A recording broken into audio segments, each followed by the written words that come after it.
Hello po, ang gagawin naman po natin ngayon ay aawit po tayo, ng papurit pagsamba para sa Diyos.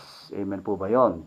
At ang isa sa mga dahilan kung bakit ang mga churches po natin, dito sa buong mundo, ay kung bakit sila nag-aawitan tuwing araw ng pagsamba, tuwing araw ng linggo, dahil ito po yung nais, ito po yung kalooban ng Diyos sa ating mga buhay.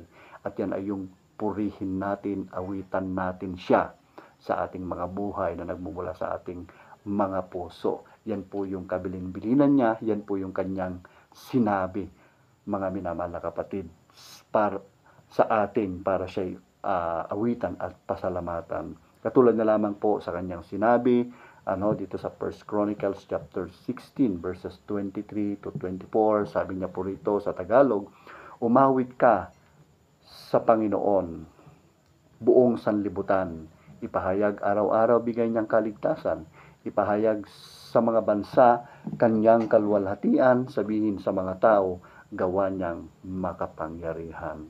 Amen? So, ito po yung isa sa mga dahilan pa kung bakit inaawitan po ng sambayanan, lahat ng mga churches ang Panginoon, lahat ng sanlibutan, sabi niya rito. Dahil sa bigay niyang kaligtasan araw-araw.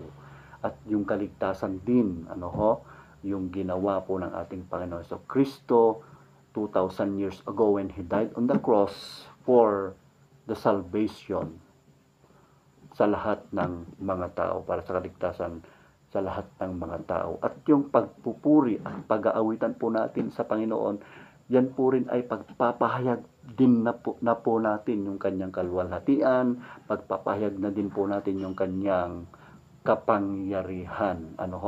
Pagpapahayag na rin natin sa mga tao yung kanyang kadakilaan, mga minamahal na kapatid. At tayo ngayon ay umawit ng papurit pagsamba sa pinamagatang You Are My World.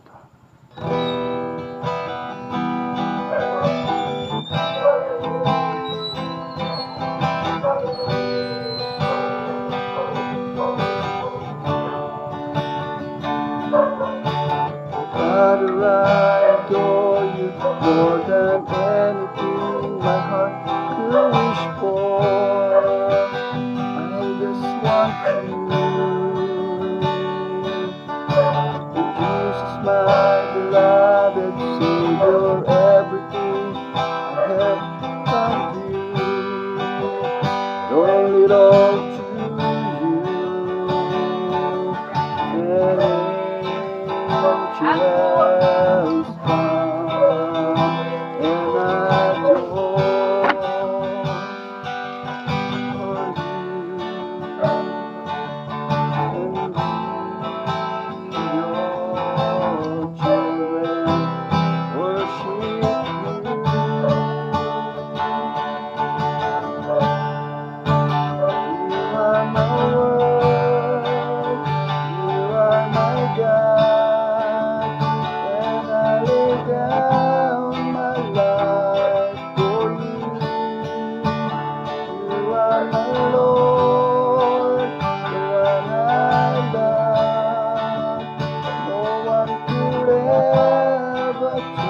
hanggang doon na lamang po at meron po tayong kasama sila Pastor Jonaline. Ayan. Hi, Pastor Jonaline. Saan Pastor Ferdinand? Ayun. Liga na't magkape na tayo, Pas. Sige po, God bless.